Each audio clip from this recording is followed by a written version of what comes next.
welcome to Jenna Live. I'm excited that you're here.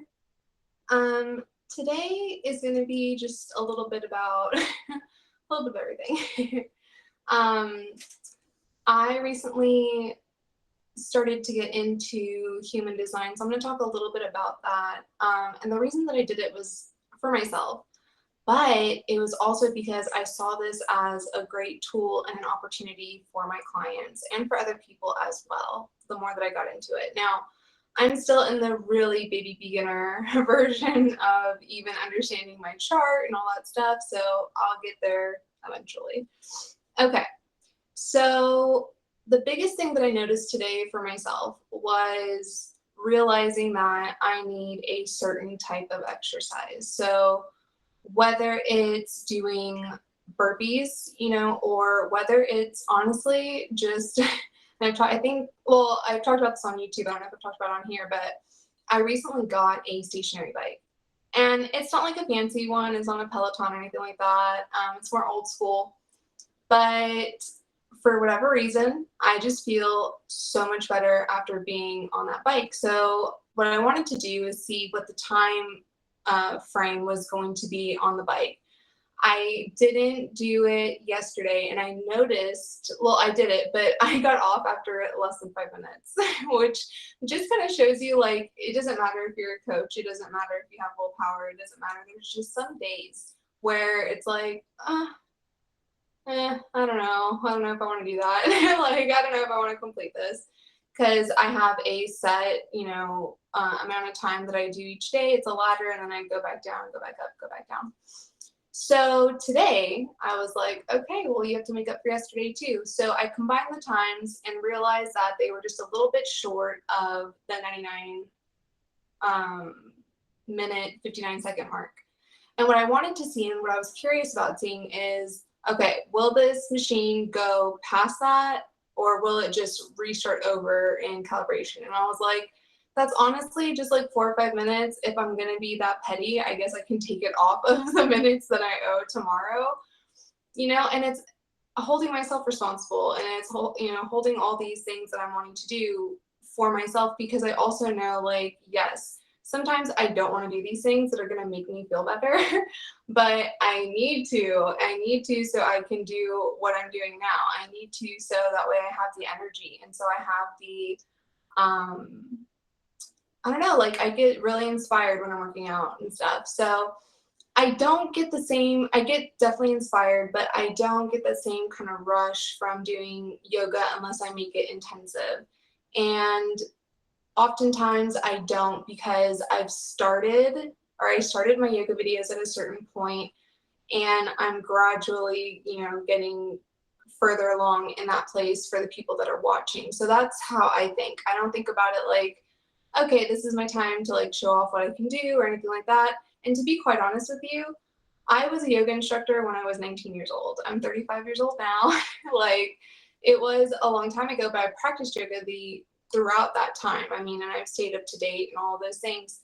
But when I'm doing yoga, that's like the 4 others. And when I'm doing something like on my stationary bike or working out and I'm not filming it, that's when it's for me, and that's when it feels differently. And doing what I do, obviously, it's just that comes with the territory, right? You have to kind of know, like, when on is on and when off is off. But exercise is such a big component for me to not only feel better, but to also be able to engage better, to communicate better. I always find that after a really good workout, or a lengthy workout, I just tend to be better. And a lot of people are like, well, we don't want long workouts. I'm like, yeah, I'm aware. And I had a mentor of mine who had given me the idea of doing those 10-minute yoga videos, and I had absolutely zero idea that they would end up taking off on YouTube the way that they did, but they did. And so that was really cool. But I more was just about, like, trying to help people so that way, they can feel like, hey, they can still get something done in that short amount of time.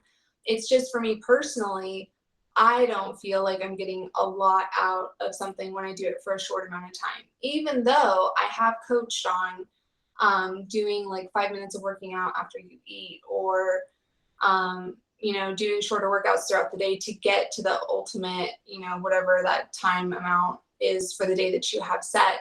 I coach that for sure, but it doesn't mean that that's something that I personally do very often, because I prefer the longer form duration of things. I prefer that. I know that it makes me feel better. I know that I sound better. I know that I'm able to think more clearly.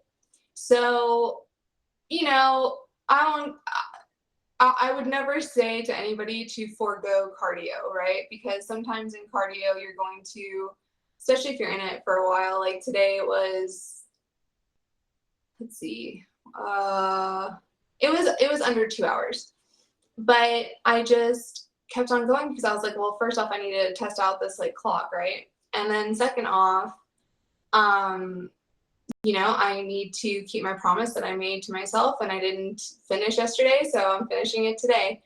But just having those longer forms. Now, obviously, do I have that type of time every single day? No, I don't. I wish I did. But it is illuminating how differently I feel right now compared to how I felt before I got on that bike. And also, too, I was, reading. I have one of those that like when you're sitting, you don't have to be holding on to the bars the whole time. Like you can sit, like there is an option for the bars right here, but there's also an option for the bars on the side so they can take your pulse. So I really like that about my exercise bike. So, you can read, since I have mine in the garage because I have too much stuff already. I don't have a TV or anything like that in there, but I was more happy to be doing something else. I was happy to be learning more about what I was talking about earlier, which is human design, because I find it really interesting. And what happened was I was gonna get an audiobook about it, and something in me just told me to stop. Something just said, don't do an audiobook on this. You're not gonna understand. As far as auditory learning goes for me personally, I am not the greatest.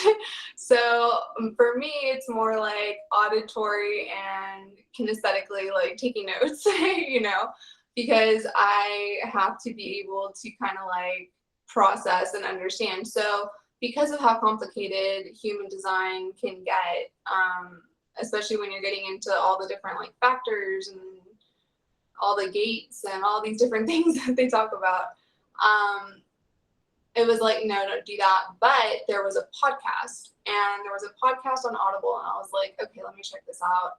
And at first, it started out as a podcast that wasn't talking at all about human design. It was just kind of more like how my podcast and my brand is, it was something like that. And I was like, okay, this is cool, they're from Australia, so I was like, I love that accent, so I'm gonna keep on listening, and I like what you're saying, so I'm gonna keep on listening. And really short episodes. We're talking like under 20 minutes. Like all of them are, I mean, I don't compare everything to Joe Rogan, but Joe can go on for like 3 hours or more. So when you're doing a podcast and it's like 20 minutes, I'm like, wait, what? And I think I have one or two episodes of on my own podcast, Cult of Wellness, which is only on Spotify. I think I have a couple of episodes like that, but the majority of mine end up being like about an hour long. For whatever reason, I don't know, I just feel like the longer form is a little bit easier for me. As far as listening to it, I don't know if it's easier for people to digest or not, but I try to make it to where it is very easily digestible. So, it was great. I was exercising and I was learning something new, something that is a tool for me to help kind of understand myself, which already knowing that I kind of know myself pretty well at this point. But there were still some things that would be popping out, and I was like, oh, okay, that's interesting. So I've made notes on things that I want to learn more about, because I definitely see their benefits, like the properties that all these things have. I see them not only for myself, but for my clients and for other people. And sometimes things are just hard to understand because there's so much information, right? Or if it's not tailored to you specifically, especially when it comes to human design. when it's not specifically tailored to you, and then you're having to kind of go through and figure out all your stuff on your own, which you don't. You can get a coach, you can do all those things. But as a coach and as someone who likes to learn, I'm like, I'm gonna figure this out, and then I'm gonna go from there, and I'm gonna start to find get the charts of everyone in my household and my partner, and I'm gonna figure out how we can be more copacetic and work better together, right? Teach them a little bit about it as well. So it's kind of like a big thing, because I really did fall in love with some of the things that it was saying. And also too, though, when it comes to like my love of learning, is I am half Hispanic. I know I look white. Oh, duh. My father is Caucasian, my mother is Hispanic. And if you actually look at me and my mom, we look incredibly similar, like minus the age difference. It's just that I have my father's coloring. So that's kind of how that worked out for me. I grew up in the Valley, the Rio Grande Valley. So Harlingen, Texas is my birth city, and also where I lived for the majority of the first 10 years of my life, except for 2 when we lived in Corpus briefly. And I considered Harlingen for a very long time to be like my hometown where I grew up. That changed to the city that we moved to. And, now I'm living in a different city outside of, not too far from that city, but, still far enough away to where it's a bit of a drive. And so I guess I still consider Harlingen like my hometown. Like that's just where I felt the most comfortable. The demographic was very different down there in the Valley.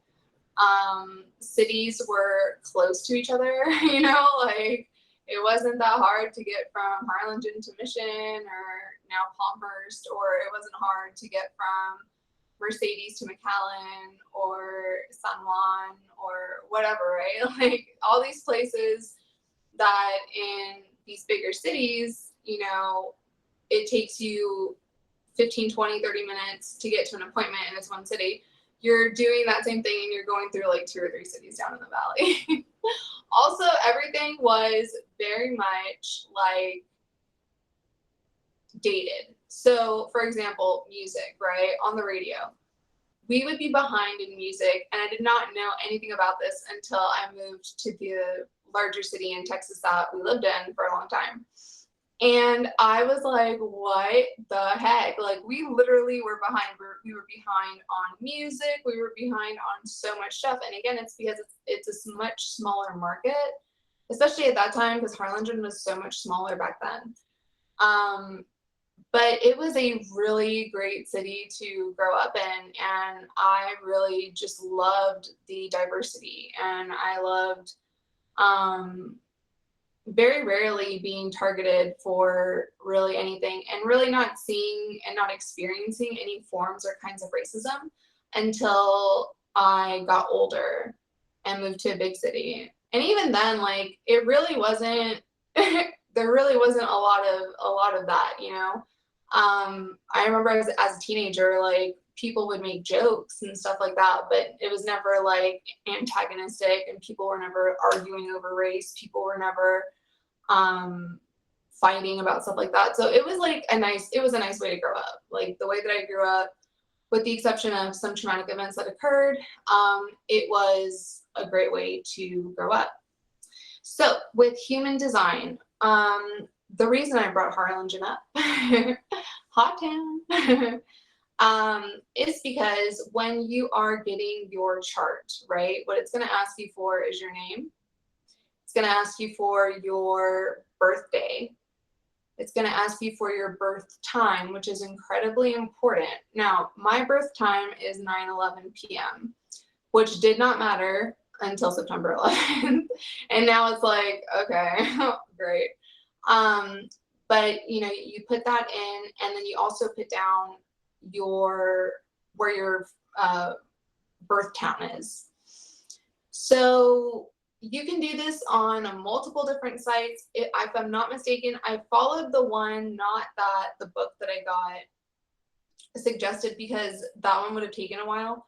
I think it's called mybodygraph.com. I think that's the website I went to. So that's why I'm saying I'm having to figure out some stuff, because this book that I'm reading, it wanted me to go to a different site, and I guess when they're explaining certain colors on the like chart and stuff, it would make more sense if I had just waited and done it like that. But I was like, I really don't want to give all my email and do all this stuff. I just want to kind of see my chart and see kind of what it's talking about. So what I saw was I guess the majority of a body, right? And I'm seeing like all these geometric shapes, like here and here and here and here and here and here. And I'm seeing these lines, right? And I'm like, what the hell is this? Go to slide over, because I just took a screenshot of it, because I was like, okay, well, if this doesn't turn out to be something that I find super interesting and moving, I'll just return the book, whatever, and I won't use it in coaching or in my life. It's just been something that I've been hearing about. I was curious about it, and I just wanted to know, because I am someone that does like stuff that is a little mystical. It's still fairly new. I think the person that came up with this came up with it in like 1987. So, but also has some basis in science and all of that. So that's why I was like, okay, this is probably for me. So what it told me is that I am a generator. So I am intended to work. What that means for me, how I take that, is that it is, what I'm supposed to do is follow my passion and do what I enjoy doing, which is coaching. So, and obviously making content and helping others, like that to me is my work. That's my life's journey. It's what I've been doing this whole time, or the majority of it. So as a generator, well, before I get to there's 5 personality types, okay? So I'm a generator, I already said that. There are manifesting generators. There are projectors. There are reflectors. Let's see, that's only 4 though. I think I'm missing one. Projectors, reflectors. I'm missing one. Okay, well, I'm missing one. I'm sorry. Wait, reflectors, projectors, and manifestors. That's right, because manifestors are, you'd have to have a manifestor to have a manifesting generator. So I'm not going to go and break down like all these things, because quite honestly, I'm still just learning about it. And my main thing was, let me learn this for myself before I like go out and share. But I just thought it was interesting because of what just the personality type in and of itself had to say about me. So as a generator, it says that my strengths are being energetic, being masters of their work, having sustainable energy, which I'm going to get back to that, and being self-aware. So being able to be self-aware, was I always like this? No. No, not at all. I was not always self-aware. But what I wanted to go back to was the sustainable energy. So having that sustainable energy, that's what it means when they say that generators are the workers, right? Now, that doesn't mean 9 to 5. That doesn't mean like you're stuck in this paradigm, right? No, you're not. It just means that you are gifted in the sense that you have the ability, you have the drive, you have the, maybe willpower, if you want to put it that way, to get things done in your career or whatever it is that you're doing. Being energetic, yes, I knew that. Coming off energetically at the very least, okay. And then what it said about a generator's weaknesses. So often frustrated. This is true and not true. So I get frustrated with things, but when it comes to myself, like when it comes to certain progress I feel like I should have already made, or certain things that I should already have done, or a certain place I should already be at, that's where I will get frustrated. But that's on me and myself. That's definitely not something where it's like I'm getting frustrated with life and like, you know, spinning out. There's no point in spinning out anymore. Quits too soon. So that I definitely identified with, because this is something that my cousin told me about several months ago. And he was like, look, one of the biggest things with like this aspect of what you're doing with your business is that people will get in it and then they want quick results, and then they, you know, just kind of quit because they get burnt out. And I was like, okay. So I started to tailor things to be where I wouldn't get burnt out, where I would still be able to continue going. Maybe it wouldn't be at the speed that, or it wouldn't look like what I thought it was supposed to look like. But that part didn't really matter, because the whole point was I was getting my message out and I was getting the help out. And that's what was the most important thing to me. But quitting altogether, yeah. And I've done that in jobs when I was younger, like a teenager and stuff. And I think we've all done that though. Let's see. And also that applies to relationships. So there are times in my life in the past where I've definitely quit too soon on relationships. And that just stems from like, okay, I'm not getting what I need out of this, so it's time for me to go. And I do coach this. I do coach that if you're not getting what you need out of a relationship, it's better just to like cut ties and leave. But not without, of course, having some type of conversation about it, developing a sense of closure, really thinking about, is this the best thing for me? Because oftentimes, you know, there's ruts and there's ups and downs, there's ebbs and flows in all relationships. And when I really thought back into my pattern, because I'm like a serial monogamist, you know, the kind of person that usually has a boyfriend or a husband, and you know, usually is in some type of, you know, component of a relationship. And I was like, yeah, quits too soon. Okay, that could definitely apply to relationships. So I just thought it was super interesting. Let's see. What did I can't even read my own handwriting. Okay, so can't just make it happen. So that goes back into like the business type stuff, where it's like, okay, I feel like I've done, you know, these things. This should get me this, reward is not the right, like this should get me this type of consequence, right? Consequence not being a negative, consequence being a good thing. But if I do this, then this is the consequence of that. Well, sometimes, you know, it's not about just making it happen, because when it comes to generators, as I'm learning, life is more like, okay, accepting it for what it is and for what it has to offer you, but not so much as a generator, you going out and like doing all of these things. So again, that's kind of why what I do is so cool, because it's like, okay, I get to work from home. I get to help people.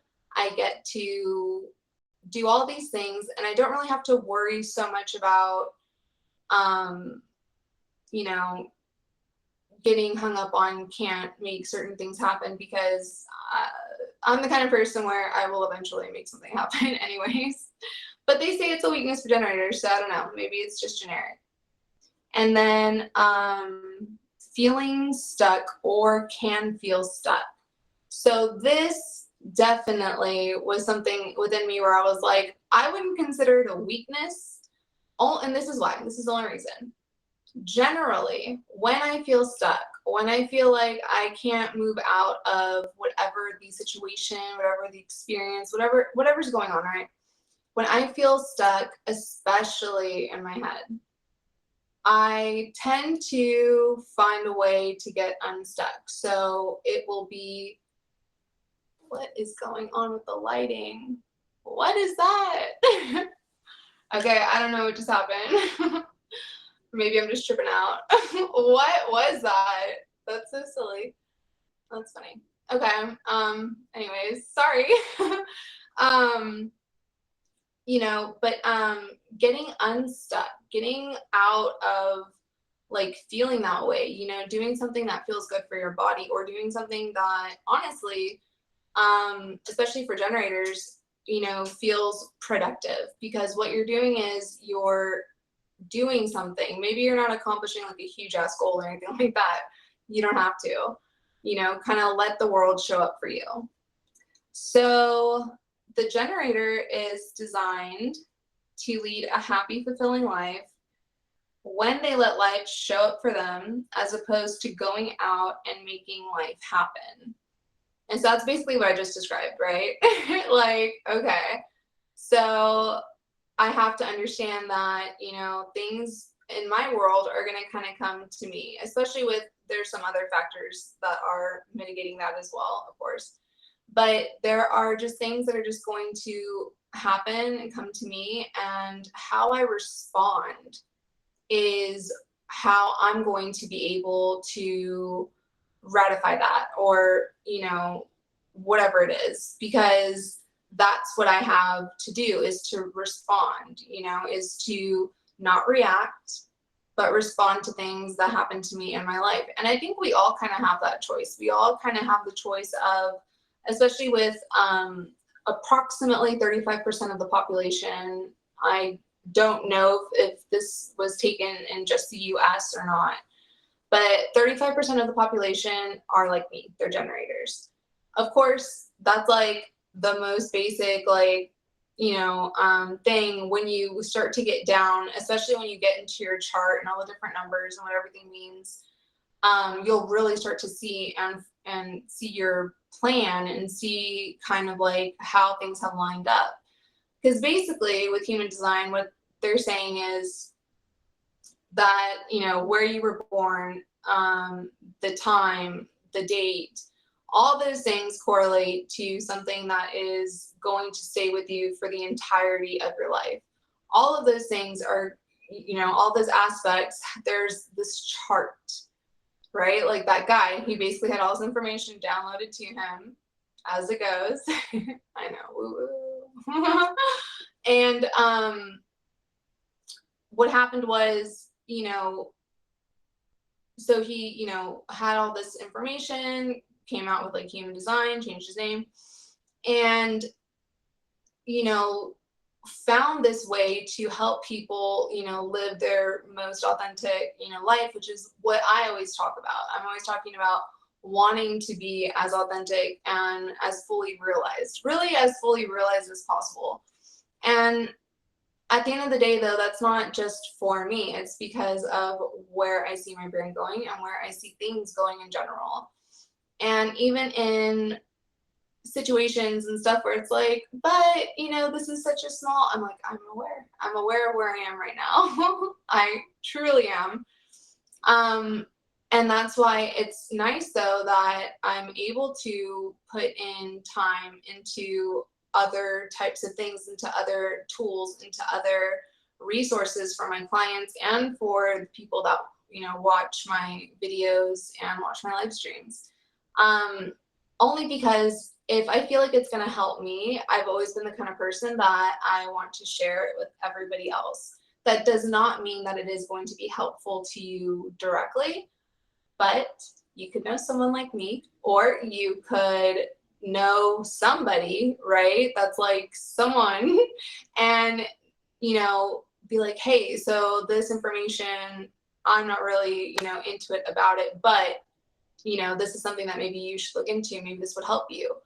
Human design, from what I'm seeing so far, is definitely helpful with helping you get aligned, right? Finding alignment, finding and figuring out what your path is, kind of starting to see like certain personality traits that maybe you weren't aware of, and it helps you be aware of the subconscious in a way that I was like, oh, that's super cool, that's super interesting, because that's the part where it's like, you have to remember 5% of our brain is dedicated to the conscious mind, but 95% is the subconscious. So being able to take a little peek and a little dive into what is going on in the subconscious, I was like, okay, they maybe have me. But yeah, so it's just kind of interesting information. Again, I'm super new to it, so I don't know a whole bunch about it. All I know is about the 5 personality types. I know a little bit more than that, but I just don't really want to talk too much about it because I don't want to say the wrong thing and have it come off a certain way, when it is honestly really new to me. And, you know, it's like I am really behind the Enneagram, taking an Enneagram test, right? A personality test. I think that that is so helpful for so many people. And it's a really great tool, not only for clients, I don't make all my clients take it, but I like that idea of, okay, well, maybe you don't or you do know yourself, but let's just see then how accurate this tool may be for you. Because that's what all of these things are. All of these things are simply tools, right? Someone's trying to market it, someone's trying to make money off of it. I get that part. That's why I'm not going to try to go too far into it. You know, I like the idea of, you know, using astrology and using science. You know, I like that. But at the same time, it's like, you know, you definitely want to take every type of new piece of information with a grain of salt. Now, if you get like how I get sometimes and you go all in into something, it's like, okay, that's great. But you have to know when to, you know, put it down and get back into, you know, the norm, which, you know, is something that I really didn't think I would be saying ever. But it's true though, you know, you need to be able to kind of like, if you know that you have that type of personality, right? Maybe you get a little bit obsessive about things, especially when you're learning them. And that's how I am. Like, I know when I need to take a break, I know when I need to stop, but I also know when I need to regurgitate the information to get it out as well. Because it's like, okay, so yes, this is helpful, but I can see why maybe this hasn't been as huge of, like, it's caught on, right? For sure. But, you know, I don't know enough about the founder. I don't know enough about certain things. And I'm very weary about certain tools and stuff, again, without having fully, you know, gone into it myself. So what I will say is thus far, it seems incredibly interesting. It has, my chart blew me away because of, you know, the there's like 9 points on our body. But they're, according to the chart. But I had 2 places where I was completely clear where I was surprised, right? And of course, again, you can always look into human design for yourself, kind of check it out, see what it's about. There's a lots of books and stuff available on Amazon that you can check out. There's books on Audible that you can check out. But when it comes to human design, because of the fact that they use so many different numbers and things like that, I would highly suggest getting an actual book, like a solid book, right? Getting a notebook too, so that way you can kind of like make your notes and understand, you know, like your gates and the numbers that are inside these 9 different points on your chart, and kind of like learn that way. Now, you can always go and get a coach, like a human design coach, or you can, I believe, probably pay for somebody to do like a hardcore in-depth reading. But because I like to learn, and because I plan on doing this to other people and my immediate family and my partner and a whole bunch of other people too, I want to know how to read my own, figure my own out, so that way I can do it for other people as well. So outside of that, that's really what's been new. Today was just exercising. Oh, and then on top of all this, so I'm filming, right? For, I think it was my 10-minute yoga. Okay, so check this out. I have a remote, right, for my videos because It's just, it looks a little cleaner. It's a little bit easier that way. And also there's less editing. I do not like to edit. That's why I love live streaming so much. Well, the tripod with the like oversized ring, I don't even know how many inches this ring light is, right? And I broke the ring light, had to tape it back together. It's a whole thing. But anyways, it fell forward, and I thought that my cover on my phone would protect my screen, and it did not. So I have a cracked screen, but it's not like cracked to where it's like super bad or anything. It's just it's gonna be a wait and see. We're gonna have to see if I'm gonna have to get a new phone again, because I don't know if those cracks are gonna keep on, coming out. And yeah, somebody should definitely should have been able to record that little sound bite. That's funny. So that was like, and on top of that, I don't know what was going on with the remote, but when I thought I was filming, I wasn't. So I'm over here. I've filmed 2 videos. So I filmed a total of 3 videos today. And the only one that was usable was one of them, because the other ones just didn't, like, they weren't there. They just didn't record. So either the remote didn't pick up, the Bluetooth, or who knows what happened. But I was like, that is crazy. So right after that experience, I was like, okay, let me get this uploaded. And yes, Rumble, I know I owe y'all a lot of content. I have so much on YouTube I still need to transfer over.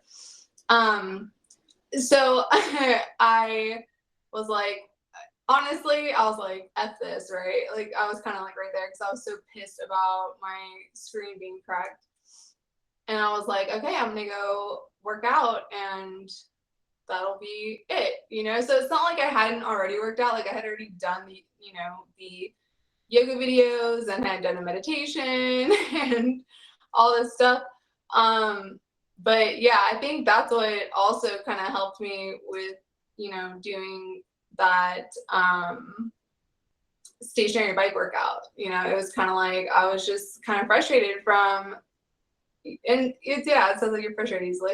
I was frustrated about my phone, because I was like, oh, that sucks. Like, I really hope it doesn't web out into other things, or affecting the camera, or affecting at least the appearance, the lens, whatever. So, there was that. And obviously my phone is so integral to everything that I do. So I was like, oh my God. But, I let it go, and I got it out. I got it out, did my learning, did my reading, and I plan on, like, learning some more and doing stuff like that. Might need to make a few more videos. But outside of that, it's like, okay, like, I am in a really, awesome place right now, and I'm really happy right now with everything that I'm learning and everything that I'm doing. But that's not enough for me, because I want that for everyone else, and I want that for my clients. And I do still have some spots opened up for one-on-one remote coaching with me. So if you will just reach out to me at cultowellnessco@gmail.com, that's how I can get you started on that path. But outside of that, that was pretty much everything I wanted to talk about. And I'm really excited that you were here to join me, and I appreciate you. And I will see you on the next live stream, if I can stand. Oh my gosh, my legs fell asleep. All right, bye.